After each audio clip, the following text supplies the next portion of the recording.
성경 말씀을 봉독합니다. 진도가 오전에도 나가지 못해서 13장, 창세기 13장 1절에서 9절까지 봉독하겠습니다. 아브라함이 애굽에서 나올새 그와 그 아내와 모든 소유며 롯도 함께하여 남방으로 올라가니 아브라함에게 육축과 은금이 풍부하였더라. 그가 남방에서부터 발행하여 베델에 이르며 베델과 아이 사이 전에 장막 쳤던 곳에 이르니 그가 처음으로 단을 쌓은 곳이라. 그가 거기서 여호와의 이름을 불렀더라. 아브라함의 일행 롯도 양과 소와 장막이 있으므로 그 땅이 그들의 동거함을 용납지 못하였으니 곧 그들의 소유가 많아져 동거할 수 없었음이라. 그러므로 아브라함의 가축의 목자와 롯의 가축의 목자가 서로 다투고 또 가나안 사람과 브리스 사람도 그 땅에 거하였는지라. 아브라함이 롯에게 이르되 우리는 한 고륙이라. 나나 너나 내 목자나 내 목자나 서로 다투게 말자. 내 앞에 온 땅이 있지 아니하냐. 나를 떠나라. 내가 좌하면 나는 우하고 내가 우하면 나는 좌하리라. 아멘. 창세기 기록은 너무 압축되고 축약되어 있기 때문에 설명을 하려면 또 끝이 없을 것 같아요. 또 설명 안 하고 그냥 읽어 지나갈 수 있는 그런 단순한 이야기가 아니고 우리가 믿는 믿음의 조상이고 믿음의 표상이 되는 아브라함의 삶, 그리고 그 삶이 어떻게 선교로 비춰지는가를 살펴보려고 합니다. 앞에 우리 그 스크린을 한번 보겠습니다. 아브라함은 아시는 대로 75세에 하나님의 부르심을 받은 이야기는 오늘 오전 시간에 말씀을 드렸습니다. 근데 그 소명을 받았을 때 단번에 응답하는 그런 신앙인이었어요. 제가 여러 사람들 신앙생활 하는 모습들을 목회자니까 지켜보게 되고 혹 또 전도를 받아가지고 교회에 나오는 그런 사람들의 그 자세와 태도를 볼 때 몇 마디 안 했는데 그 단숨에 교회를 나온 사람이 있어요. 어떤 전도 테크닉이나 무슨 전도의 어떤 프로그램이나 이런 것도 없는데 특히 몇 마디 했는데 그냥 쉽게 교회를 나오고 또 그 뒤로 한 번도 뒷걸음질 치지 않고 꾸준히 그저 진보하는 진전하는 그런 사람들이 있다는 거예요. 아브라함이 아마 그런 분의 그 대표적인 인물이 아닌가 이렇게 봅니다. 또 이제 그래 많이 따지지 않고 많이 묻지도 않고 그리고 말이죠, 묻지도 말고 따지지도 말고 그렇게 따라 나섰어요. 그것도 참 대단한 거거든요. 그러니까 사람의 이름 이 베베 꼬인 사람이 아닌 거야. 단순하고 순전해. 그냥 순수하니까 그렇게 묻거나 따지거나 이렇게 하지 않고 산설고 물설고 한데 낯선 곳으로 갔다는 거예요. 그리고 이제 좀 이따 이제 볼 건데 아내 사라가 죽었을 때 그 세겜 사람들이 땅을 했어라는 땅을 장사할 수 있는 그런 부지를 그냥 쓰라는 거예요. 그런데 아브라함이 그렇게 하지 않는다. 공짜를 바라지 않는다는 거예요. 우리는 준가를 지불하고 사겠다. 공짜를 바라지 않았다는 거예요. 그것도 이제 자칫하게 되면 우리가 이 목회자가 된다든지 선교사가 된다든지 할 때 가다하면 이제 뭐 선교를 위해서 뭐 드립니다 하고 하니까 이제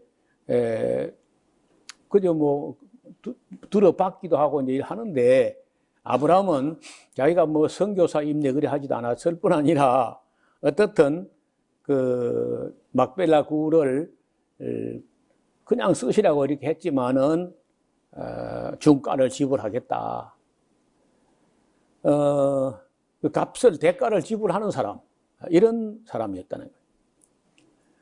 근데 어디서 제가 무슨 책에서인가 읽어봤는데 그 지역 사람들이 한국 사람하고 비슷하다는 거예요.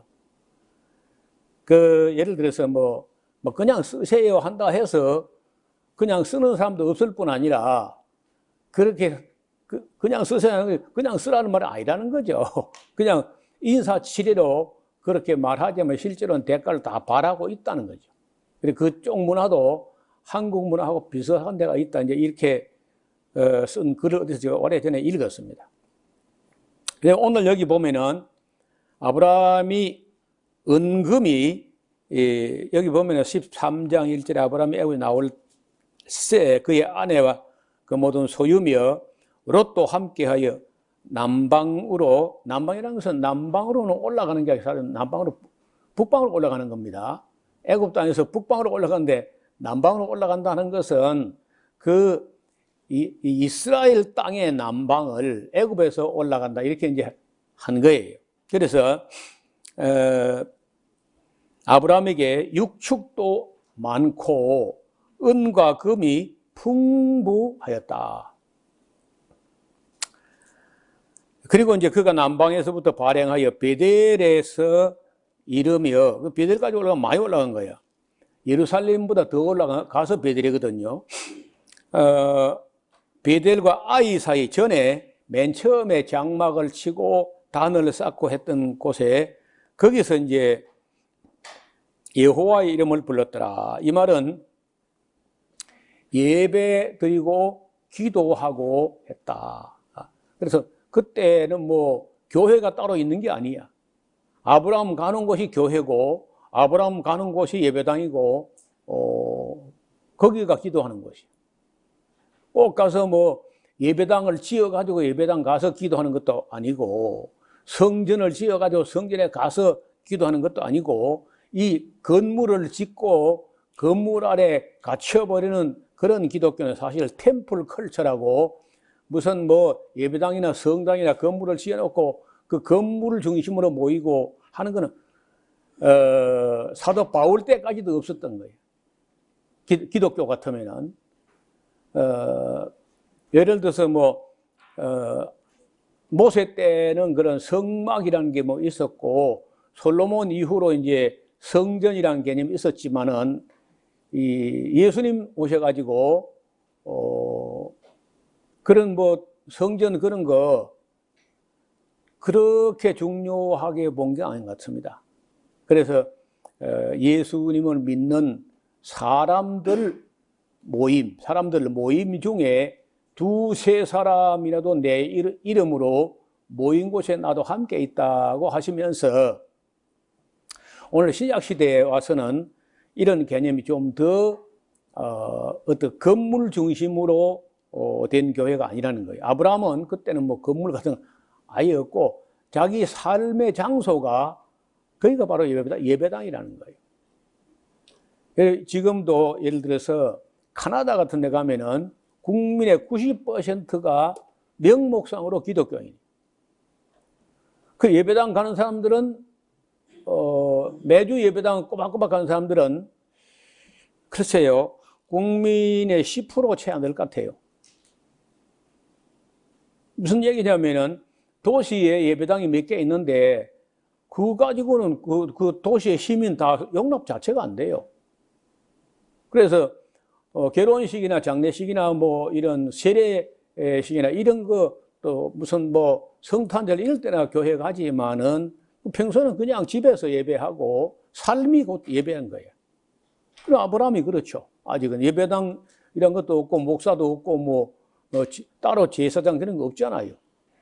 그래서 우리는 아브라함처럼 살고 아브라함처럼 그 삶이 선교적으로 된다고 하면 그게 오히려 그 뭐 성전 시대나 성막 시대나 뭐 가톨릭 시대나 중세 시대 이런 것보다 아브라함이 훨씬 더 높은 수준의 신앙생활을 했다고 볼 수 있어요.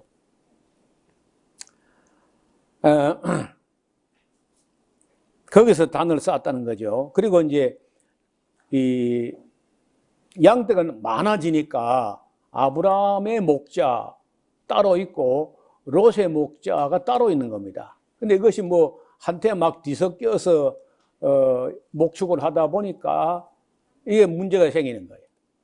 아브라함하고 이 조카 롯은 뭐 다투지 않았다 할지라도 그 밑에 그 종들 사이에는 막 이렇게 다툼이 생기고 하니까 아브라함이 롯에게 이르되 이 사람아 우리는 한 골육이 아니냐. 너나 나나 또 네 목자나 내 목자나 서로 다투게 말자. 이 다툼이 일어나서는 안 된다는 거예요. 마땅히 주의 종은 다투지 아니하며 다툰다는 것 자체가 양보를 안 하니까 다투는 거거든요. 또 이해를 안 하거나 이해를 못 하니까 다투는 거예요. 그래서 어쨌든 그저 그리스도인들은 다툼을 피해야 돼. 이 똥을 피하듯이 다툼을 피하라. 그런 말이 목회 계명 속에 어떤 다툼도 시작하지 말라는 거예요. 평화를 깨가지고 평화보다 좋은 게 절대 만들어지지 않습니다. 그래서 어떻게든지 그저 다투지 않는 사람. 누구하고도 다투지 않아야 돼. 그래서 양보함으로 아브라함이 양보함으로 다툼을 피하자고 하는 입장인데 네 앞에 온 땅이 있지 아니하냐. 이제 나를 떠나서 독립을 해라. 네가 좌하면 내가 우하고 네가 우하면 나는 좌하면 되지. 자, 이래서 저는 교회도요 너무 커지면은 그 안에 은근히 갈등이 있고 니파 내파가 있고 이제 이런 게 생겨요. 그건 난 미련한 일이라고 봐요. 그래서 이 나를 떠나서 네가 독립을 해라 하고 롯이라도 조카라도 언제까지 아브라함 밑에 이렇게 있는 것보다는 이렇게 나를 떠나서 독립을 시켜주는 그런 정신이 있어야 돼. 저는 이 원주 있을 때 교회를 뭐 개척한 얘기 몇 번 했는데 어느 지역에서 이제 원주 교회 가서 예배를 주일 낮 예배 드리지만은 주일 저녁 예배하고 수요일은 뭐 거기서 드려라. 네 군데 개척해가지고 그렇게 했다가 이제 봉고 버스 한 버스가 넘으면 무조건 독립이다 그냥. 예수님도 저 12제자로 만족을 했는데 내가 뭐 누구간데 대형 교회 뭐 그 커지는 거는 뭐 막을 필요는 없고 커지는 거야 반가운 일이고 감사할 일이지만은 그걸 가지고 막 목회자가 자기 왕국처럼 만들어 가지고 그런 거 잘하는 것 같지가 않아요. 그 당시에 얼마 있다가 이제 보니까 참 진주 여기 이 교회가 성장도 안 되고 개척도 안 하고 그렇거든요. 그러니까 진주 교회에서부터 시작해가지고 교회 안에서 싸움이 나는 거예요. 교회마다. 그래서 싸움이 나는데 얼마 있다 오면요 2개가 돼. 그 다 갈라져서 좀 볼만한 교회마다 전부 싸움을 해가지고 2교회가 되고 3교회가 되고 이제 그래 내가 옛날에는 싸우면 아주 그 참 부정적으로 봤는데 내가 가만 보니까 하도 개척을 안 하니까 싸움이 나가지고 개척을 하더라고. 그래 내가 잘한다 열심히 싸라. 때리지만 말고 열심히 싸라. 부채질 해가지고 싸울수록 부흥되고 야 싸우니까요 기도하고 싸우고 막 철회하고 싸우고 예배 드리고 싸우고 막 능력 받아 싸우니까 얼마나 싸움 잘하는지 갑자기 진주 시내 교회가 배로 불어났어요. 열심히 싸워가지고. 근데 저는 이제 그걸 보고 우리는 싸우기 전에 찬송하면서 가른다. 그래서 원지교회가 개척교회면서 개척교회를 4개나 해서 갈라내는 그런 일도 해봤거든요. 그래서 아브라함이 조카 롯을 너 내 밑에 있어 그냥 이렇게 한 게 아니고 따로 독립을 시킨 거예요. 네 목자나 내 목자나 서로 다투게 하지 말자. 그리고 선택권을 롯에게 먼저 조카에게 네가 먼저 좌하면 내가 우하고 네가 우하면 내가 좌하면 되지. 이렇게 했다는 거예요. 자, 그 다음에 아시는 대로 나중에 이 아브라함의 조카 롯이 애굽 들어가고 평평하고 좋아 보이는 땅이 소돔 쪽에 있는 좋은 땅이라 그러면서 그쪽을 택했거든요. 결국은 이제 점점 이 롯의 가정은 도시로 소돔이라고 하는 도시 속으로 빨려 들어가요. 지금도 수많은 사람들이 도시로 갔죠. 여기 이 방목 동네가, 여기는 동네가 원래 없었지만은 다 도시로, 방목 동네 사람들은 거의 다 도시로 가고, 여기는 전부 딴 데서 지금 들어오고 그렇잖아요. 그래서 어떻든, 이 소돔 문화, 고모라 문화에 롯의 아내, 롯의 딸들, 특히 여성들은 도시를 좋아해요. 자연인 그거 봐, 전부 남자야. 99%가 남자고 자연인 여자도 몇 사람 있더라고요, 내가 보니까. 그게 희귀한 일이다. 롯의 처하고 롯의 딸들이 소돔 문화에 젖어가지고 롯이 아무리 손잡고 그렇게 가는데 딸 둘이기 때문에 딸 둘만 손잡고 아내는 손을 못 잡았잖아요. 손이 두 개밖에 없으니까. 그 딸들은 뒤를 안 돌아보고 롯을 따라왔는데 아내는 그냥 중간에 뒤를 보다가 소금기둥이 돼가지고 죽어버렸죠. 그래서 하여간 그러한 그 소돔 땅에서 소돔과 함께 멸망당할 뻔한 롯을 위해서 아브라함이 중보 기도하는 사람. 그리고 아브라함이 나중에 동방에서 페르시아 엘람 왕 그돌라오멜과 고임왕 디달 이런 사람들이 연합국이 돼가지고 막 쳐들어오고 할 때 아시는 대로 아브라함은요, 사람을 길리우고 연습시켰다는 거예요. 사람을 길러야 돼요. 여러분, 이 목회라는 거는 사람 기르는 겁니다.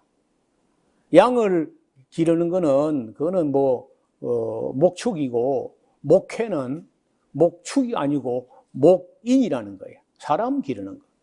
사람을 길리우고 연습해서 일꾼을 만들어야 돼. 구경꾼이 아니고 일꾼. 말썽꾼이 아니고 일꾼. 일하는 사람을 만들어야 돼. 사람을 훈련시키는 것을 해야 되는데 참 안 해요. 대부분의 목사들이 교회 좀 청년 중에 유망한 사람 중에 똘똘한 사람 중에 괜찮은 사람이 있으면요, 신학을 시키는 게 아니고 자기 교회 일꾼으로 딱 묶어 놓으려고 신학교 추천서를 안 써줍니다. 추천서를 써달라고 쫄라대니까 추천서를 썼는데 추천서 내용은 그 인비로 가거든요. 봉하해가지고 뜯어보지 못하게 그리 가니까 그 추천서 내용이 뭐라고 썼느냐. 이 사람은 절대로 목사가 되어서는 안 될 사람이라 이렇게 쓰는 거야. 그러면 이제 신학교 가서 면접할 때 그냥 탈락하는 거거든요. 근데 이 사람은 그 신학교 갖다 낼 때 가져가다가 버스에서 뜯어봤다네 또. 뜯어보니까 그래 써놨어. 그래가지고 울면서 날 찾아왔더라고. 대부분이 그렇습니다.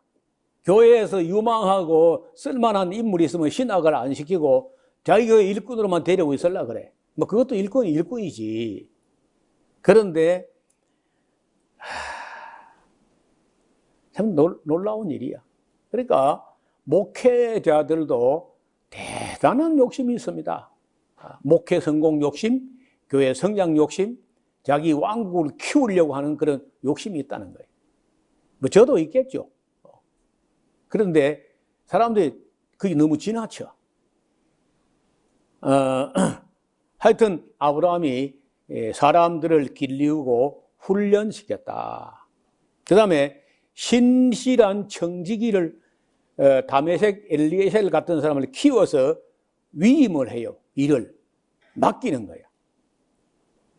지금 우리나라에 상당수의 교회, 큰 교회들이 목사가 재정을, 사모님이 재정을, 교회 재정을 다 맡아갖고 있고 절대 집사 장로에게 재직회에다 재정을 안 맡기는 그런 교회가 줄줄이 있습니다. 놀라운 일이죠. 그런데 더 웃기는 거는 성도들이 가만히 있어 아무것도 모르고 재정을 전부 목사하고 사모가 다 컨트롤 하는 거예요. 그건 뭐 보나마나 잘못된 겁니다. 그리고 재직회도 안 해. 보고도 안 하는 거예요. 그러다가 어떤 한국에서 메가처치라고 하는 10만 명이 넘는 교회에서 재정을 투명하게 안 하고 한 장로하고 목사만 재정 상태를 알도록 그렇게 해가지고 그 장로가 자살했잖아요.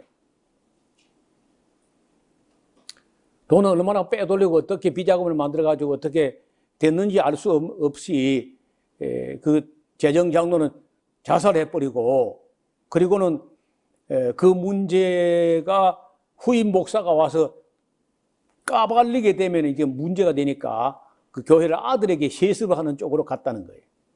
이런 교회가 서울에 있는 대형 교회는 거의 다. 그래 안 하는 교회는 별로 없어요.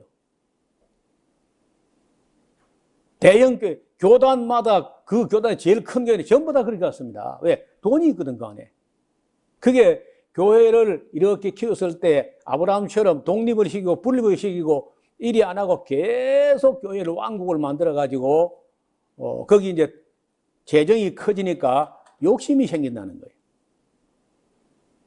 그러면 그 목사 망치고 교회 망치는 거예요. 목사 아들도 망치고. 그건 매우 위험하고 잘못된 거예요. 근데 아브라함은 자기 사유재산인데도 다메섹 엘리에셀이라고 하는 청지기에게 다 맡겨요. 완전히 다. 1절. 일부러 제가 우리 교회 재정에는 저 외결산에도 안 들어가잖아요. 일부러 그럽니다. 제가 예결산에 안 들어간 게 여기서만 아니라 마산 샤론교에서도 그랬고 밀양에 있을 때도 예결산에 제가 안 들어갔어요. 원지 있을 때는 워낙 개척교회가 아무것도 모르니까 예결산에 제가 한 몇 번 참여해보기도 했는데 어떻든 재정 자체는 원지 있을 때는 이 중고등학생들, 초등학생들, 아동부도 이 공동회의 다 참여해가지고 서면으로 다 보고를 했습니다. 왜 그렇게 했느냐? 원지라는 곳에 교회가 없다가 교회가 처음 생겼잖아요. 그러니까 그 교회 학교 학생들이 우리 딸을 보고 구박을 하는 거예요. 왜 우리가 헌금했는데 너 아빠가 다 먹었냐? 그래서 은영이를 주고 패. 학교에서. 그런 끔찍한 일이 벌어지는 걸 보고 내가 너무 충격을 받아가지고 재정 보고를 할 때 아동부까지 다 앉혀놓고 우리 교회는 이렇게 헌금이 들어서 이렇게 써졌다 이렇게 공개를 했다니까요. 자, 이 청지기에게 다 신실한 청지기를 길러서 위임하는 사람이에요. 진정한 용기와 담력을 가지고 그저 조카가 사로잡혀 갔다 그러면 겁나서 아브라함이 도망가는 그런 게 아니고 길 이우고 연습한 사람을 가지고 따라가서 되찾아오잖아요. 그리고 뭐 아브라함이 자기 아내를 여동생이라 했다 가지고 뭐 겁이 많다는, 용기가 없다는, 뭐 기사도 정신이 없다는 그런 소리 하는데, 아브라함은요 진정한 용기와 담력을 가진 사람이에요. 그래서 이제 사람을 다 되찾아오고 약탈당한 물건 다 되찾아오니까 소돔 고모라 그쪽 사람들이 너무 아브라함에게 감사해가지고 사람만 우리에게 돌려주시고 그 전리품은 다 아브라함 어른이 다 가져서 됩니다, 이렇게 해요. 너무 감사하니까. 그래 아브라함이 뭐라 하느냐? 아니다, 나는 하나님께서 주신 복으로 살아야지 전리품을 해가지고 부자 됐다, 그런 말 해도 쉽지 않다 하고 다 돌려주는 그런 모습을 아브라함에게서 우리가 볼 수 있습니다. 이제 전리품으로 치부하지 않겠다는 거예요. 그 다음에 아시는 대로 오늘 낮에 본 대로 아브라함이 100살에 얻은 외아들이니까 얼마나 귀해요. 그때가 아마 나이가 17, 18살. 제가 볼 때 남자아이가 17, 18살 되면 참 귀엽죠. 어릴 때도 귀엽죠. 어릴 때는 모양도 제일 안 나오지만 17, 18살 될 때가 아마 남자아이는 제일 예쁜 것 같아요, 내가 볼 때. 그 눈에는 정말 아프지 않을 정도 그런 그 이삭을 번제로 바치라는 거예요. 태워서 하나님께 바치라. 왜냐하면 그 당시에 가나안 종교, 몰렉 종교, 이런 종교에서는 자식들을 막 불살라 신에게 바치는 그런 걸 하고 있는데 아브라함도 그리 할 수 있나? 하고 100살에 얻은 독생자 그리 바치라는 거예요. 그래 아브라함이, 우리가 여기 뭐 책에서는 그런 고민, 갈등 그런 얘기 안 썼는데 왜 갈등이 없겠어요? 사람인데. 그리고 그 아브라함이 살던 곳에서 뭐 아마 그때 부엘셰바 좀 살았거나 헤브론 살았거나 그래 살았을 때인데, 거기서 예루살렘까지 가려면요 2, 3일 걸어가야 돼. 2박 3일은 간다고 봐요. 사람이 작심했다 손쳐도 작심 3일이라고 가다가 마음 변할 수 있는 거야. 근데 아이가 또 참 아빠 가슴에 폐부를 도려내는 그런 끔찍한 얘기를 해요. 아빠, 나무하고 나무하고 불은 준비한 거 봤는데 제사하려면 어린 양이 있어야 되지 않습니까? 양은 어디 있나이까? 그렇게 물으면 어떻게 그래? 아이고, 가슴을 저미는 그런 얘기를 하는 거예요. 아브라함이 엄격결에 어린 양은 그럴까 말이야. 어린 양은 그러니까 아마 하나님의 산에서 여호와께서 준비하지 않겠나. 엄격결에 그렇게 이야기했는데 하나님께서는 아브라함이 아들에게 대답한 그 말대로 하나님의 산에서 준비를 해요. 요즘 유튜브 영상이 하도 별게 나오는데 양 중에 뿔이 지나치게 크고 이렇게 나가지고 이렇게 이만큼 돌아온 게 있어요. 근데 이게 나무 덤불 지나가다가 이게 나무가 끼은 거야. 앞으로 가도 안 되고 뒤로 가도 안 되고 앞으로 가도 안 되고, 사람이 가서 그걸 빼주는데도 혼자서는 안 되더라고. 얼마나 설치는지. 그래서 내가 이 다음에 나무에 뿔이 걸린 양 동영상 찾으면은 가져오겠습니다. 아이고. 그래 아브라함 말한 대로 하나님의 산에서 준비됐잖아요. 그래서 유명한 그 말, 여호와 이레, 여호와께서 준비하신다. 그다음에 자녀 교육도 소홀하게 하지 않았다는 거예요. 까딱하면은 아들이 외아들이거나 외동딸이거나 너무 귀한 나머지 매도 안 들고 초달하지도 않고 내버려 놔둬가지고 개망나이처럼 되는 수가 있어요. 통제가 안 되는. 그렇게 놔두면요 커서는 신앙도 잘 안 돼요. 정말 유대인들은요 말 배우면서부터 글자 배우고 말 배우면서부터 레위기를 철저히 가르쳐가지고 세상 아이들하고 구별되게 딱 길러냅니다. 그런데 저는 볼 때 그것이 아브라함에게서부터도 이미 그랬다고 봐요. 그래 안 하면은 17, 18살 되는 그런 아브라함의 아들 이삭이 아버지가 오늘 그 낮에 그림 봤잖아요. 그 묶어가지고 이렇게 봐요. 여기다가 발은 묶었는 건 모르겠는데 이래가지고 죽이려고 할 때 그 잡히겠어요. 아브라함은 100살이 넘었고 지금 이삭은 지금 뭐 16살 이 정도 되면 달리기를 얼마나 잘할 텐데 벌 도망가지. 근데 죽기까지 순종했다는 거예요. 이게 우리는 아브라함이라는 이 선례가 있잖아요, 성경에. 해서 우리가 뭐 아브라함처럼 이삭처럼 하고 모양이나 낼지 뭐지 전무후무한 얘기거든 이게. 아니 아브라함도 아브라함이고 이삭도 이삭이고 참 대단한 이야기. 여러분 성경에 네 부모를 공경하라 그래 하면 네가 땅에서 잘 되고 장수하리라 그랬잖아요. 아브라함의 아들 이삭이 자기 아버지께 아버지를 공경을 넘어서 죽기까지 이렇게 순종을 했는데 여러분 이삭이 나중에 볼 겁니다. 이삭이 얼마나 잘 되는지. 농사를 했는데 100배나 소득이 나와. 그리고 이삭의 일생에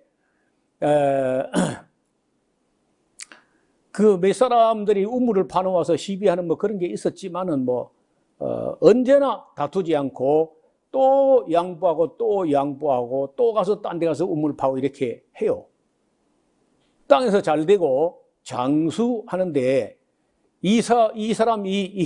이삭만이 환갑을 3번 지내다니까 180세 살았잖아요. 제일 오래 살았어요. 아브라함은 175세고 이삭은 180세.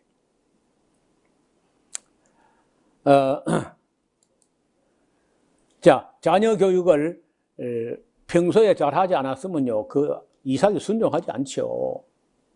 그리고 아브라함이 그 길목에 양을 치면서 그 큰 길이기 때문에 거의 무역로이기 때문에 고속도로 같으면 뭐 버스 타고 횡 지나가지만요, 약대를 타고 지나가거나 이렇기 때문에 항상 사람들이 지나가다가 쉬어가고 뭐 이렇게 하는데 아브라함은요, 그 사람을 만나면 집으로 모시고 와가지고 어찌 내 집 앞을 그냥 지나갑니까 하면서 와서 먹고 마시고 마음을 시원하게 하신 후에 가십시오. 이렇게 손님 대접을 잘하는 사람. 그러다가 뭐 천사도 대접하고 하나님도 대접하고 한 적이 있잖아요.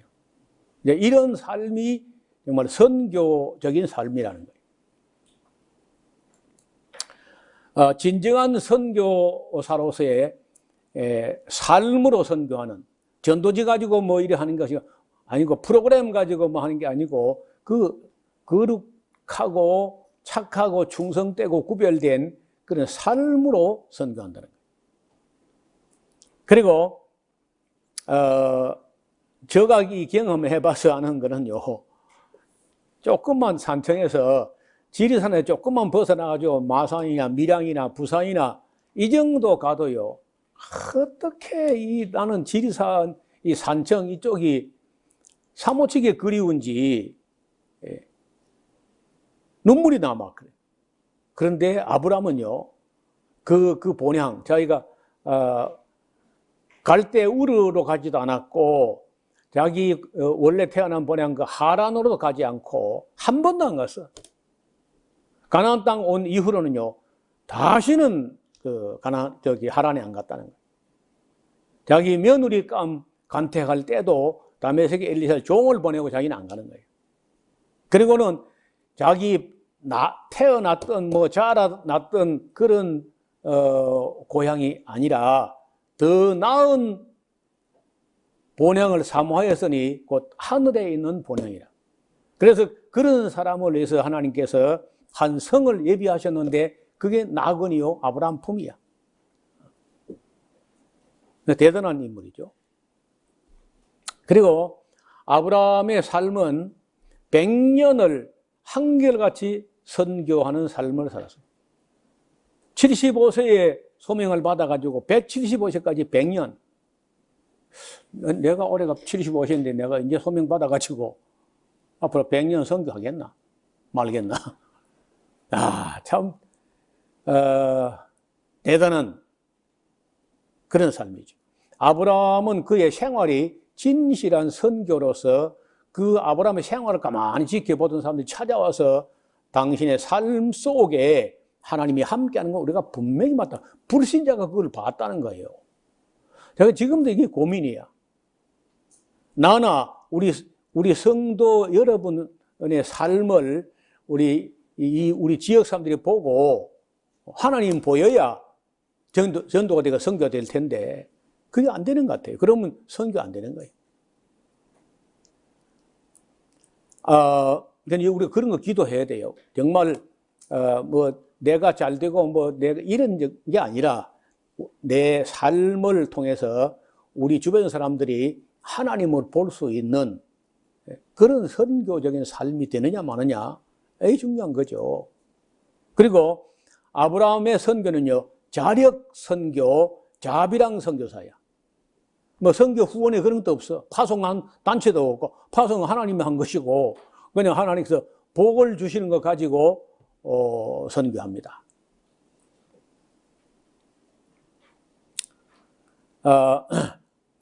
그리고 이제 아브라함은 그냥 따로 어디 선교사 훈련 받은 것도 없고 일반 성도죠, 성도. 그래서 아브라함처럼 성도가 선교할 수 있다는 가능성을 보여주셨다는 거예요. 선교에 대한 어떤 책도 없고 프로그램도 없고 하는데 그 정직하고 성실하고 착하고 충성된 그 삶이 선교였다는 거예요. 또 아브라함은 그래서 우리 믿음의 표상이요, 선교의 모범 중에 모범이에요. 자, 아브라함에게요, 이런 면이 있었기 때문에 홍수 후에, 바벨탑 사건 후에 그 누구도 부르지 않으시고 아브라함을 부르셨다는 거예요. 하나님께서 단지 아브라함 한 사람만을 불러가지고 구원하시는 그런 게 아니라 그로 말미암아서 천하 만민이 복을 받게 한다는 거죠. 결국은 아브라함을 부르신 것은 다윗과 또 다윗의 자손으로 오실 예수님이 오시는 길을 아브라함이 예비하는 거죠. 자, 그런 의미에서 우리가 우리 신앙의 원류, 맨 근본 되는 데까지 올라가면 아브라함이 나오는데 그 아브라함 삶 속에 100년 선교의 그 모델, 가장 위대한 저는 볼 때 선교사였다. 그래서 여기 지금도 우리가 지금 몇 시간에 걸쳐 또 아브라함 이야기를 하게 되는데 아브라함이 그 정도 위대한 인물이었어요. 우리 13장을 좀 더 읽어 보겠습니다. 10절, 이에 롯이 눈을 들어 요단 들을 바라보니까 소알까지 온 땅에 물이 넉넉하니 여호와께서 소돔과 고모라를 멸하시기 전이었기 때문에 여호와의 동산 같고 애굽 땅처럼 아주 비옥해 보이고 좋았다는 거예요. 그러므로 이제 롯이 요단 온 들을 택하고 동쪽으로 옮겨갔는데 아브라함을 떠나서 조금 거리를 두고 목축을 하게 됩니다. 아브라함은 가나안 땅에 거하였고 롯은 평지 성읍들에 머무르며 그 장막을 옮겨 결국은 소돔으로 갑니다. 소돔 사람은 악하여 여호와 앞에 큰 죄인이었더라. 참. 그러니까 아브라함이나 롯이 살아야 하는 땅 세상이라는 게 악하다는 거죠. 롯이 아브라함을 떠난 후에 여호와께서 아브라함에게 이르시되 그 떠나야 될 사람이 떠나지만은 그래도 떠나보내면요 또 그 가슴 한쪽이 휑하니 뭐가 떨어져 나간 것 같아. 뭘 내 가슴 속에 빼내갔는지 모르지만은 굉장히 허전하다는 거예요. 저는 그걸 여러 번 목회하면서 느껴왔습니다. 성도들이 농촌 목회를 하니까 다 도시로 가거든요. 그 놓친 고기가 항상 크다고 꼭 보면 떠나는 사람이 또 아까운 거야. 가야 떠나야 된다고 하면서 혹은 또 교회를 갈라내야 된다해서 갈라내 주지만은 또 떠나고 나면요 자리가 텅 비어라 자꾸 이제 쳐다보이고 이제 그런 게 있는 거거든요. 아브라함도 롯과 롯의 목자들 해가지고 한 무더기가 이제 떠나갔는데 허전해 있을 때 여호와께서 아브라함에게 이르시되 너는 눈을 들어 너 있는 곳에서 동서남북을 바라보라. 보이는 땅을 내가 너와 네 자손에게 주리니 영원히 이를 것이다. 16절 내가 네 자손으로 땅에 티끌 같게 하리니 사람이 땅에 티끌 능히 셀 수 있을지는 네 자손도 셀이라. 아브라함의 속으로 그 티끌도 좋고 모래도 좋은데 하나나 주세요. 하나로 줘놓고 뭐 말해야지. 하나도 지금 나이가 80이 됐는데 하나도 안 줘놓고 뭐 땅에 티끌 어쩌고 참 비현실적이죠. 너는 일어나 그 땅을 가로 세로 종과 행으로 행하여 보라. 내가 그것을 네게 주리라. 이에 아브라함이 장막을 옮겨 헤브론에 있는 마므레 상수리 숲풀에 이르러 그하며 거기서 여호와를 위하여 단을 또 쌓았다는 거예요. 헤브론에 살겠는데 헤브론은 그 양을 치기가 또 좋은 곳이에요. 왜냐하면은 해발 1000m가 넘습니다. 여러분 지금 여기 웅석봉이 하면 1000m쯤 되거든요. 1099m가 돼요. 그 정도 높이의 도시가 있다는 거예요. 둔철산보다 높이가 배나 되는 것이고 이 웅석봉만큼 높은 거기에 헤브론이 있는데 산지고 선선해요. 여러분 양털이 어떻게 하면 두터워지느냐면요. 기후가 좀 추워야 돼요. 기후가 춥고 또 바람이 좀 불고 해야 양들이 병이 없다는 거예요. 물기는 조금 모자라고 날씨는 서늘하고 이런 데가 양치기 좋은 곳이에요. 한국은 양치는 데는 잘 안 맞는 것 같습니다. 옛날에 여기에 남원 인월이라는 곳에 가면은 넘어서 남원으로 알고 있습니다. 거기에 면양 종축장이 있었어요. 굉장히 크고 넓어가지고 우리 아이들 영 어릴 때 담아 싣고 지프차 뒷칸에 담아 싣고 거기 가서 봤는데 우리는 막 그 양 그러면 뽀얀 뽀송뽀송한 그 어린 양 예쁜 거 이런 것만 봤는데 가서 보니까요 어떻게 깨재재하고 지저분한지 이게 습도가 높아가지고 양은 좀 안 돼. 한국은 어려워요. 병이 많이 걸리고. 제가 어떻든 그 양식이 좋은 데가 있는데 길르앗 땅이 좋습니다. 다시 말하면 요단강 동편 땅이 길르앗 온 땅이 그 바산 골란 공원까지 쭉 이어지는 그쪽이 이제 양식이 좋은 땅이고, 그다음에 이제 요단강 건너와서는 헤브론이라든지 헤브론에서 세겜까지 산 능선을 타고 흐르는 그 땅 정도 되면 양식이 좋은 땅이에요. 여러분, 그 헤브론이라든지 유다 남부는 1년에 강수량이 1000mm가 안 돼요. 500mm 정도.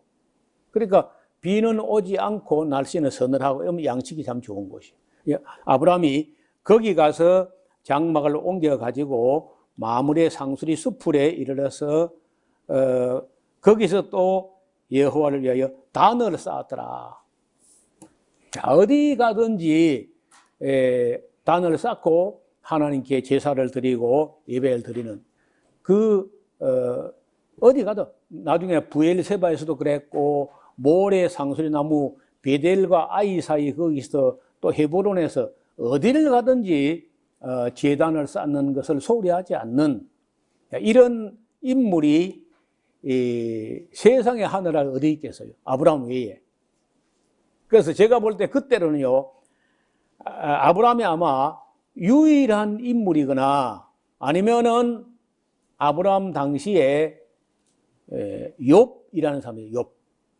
우리 욥기의 주인공 욥. 이 사람이 이제 하란하고 산리 우르파 그쪽에서 그 아브라함처럼 경건하게 살았던 사람이 있는 거죠. 그러니까 우리가 알려진 바로는 아브라함하고 욥 정도밖에 안 보이는데 그 외에도 있기는 있었던 것 같습니다. 많지 않지만은 노아의 자손들 중에서 그 아브라함 당시에 군데 혹 어떤 사람들이 하나님을 섬겼던 사람들이 있다는 거예요.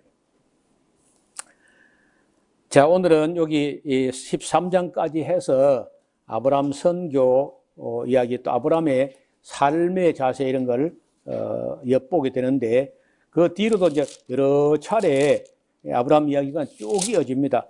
그다음 이 다음 시간에 일단은 오늘 말씀드리려고 했던 이 인류 역사 최초의 세계 대전, 그 이야기는 수요일 저녁에 같이 나누도록 하겠습니다.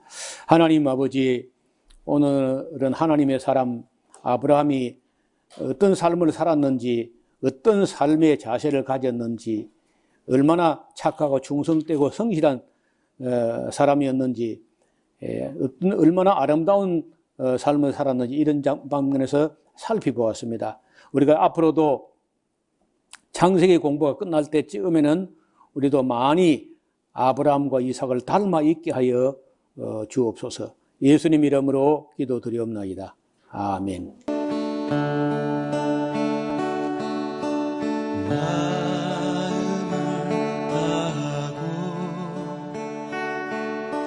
성품을 다하고 힘을 다하여서 여호와를 사랑하라. 내게 준 계명을 마음에 새기고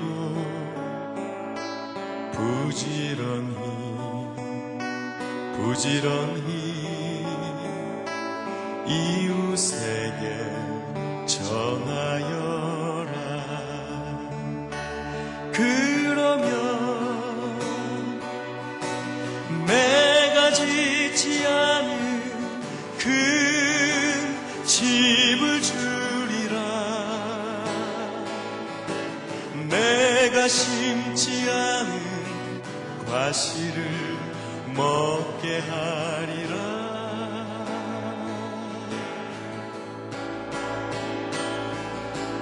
그러나 한 가지 잊지는 말아라. 죄인 된 우리를 구원하신 여호와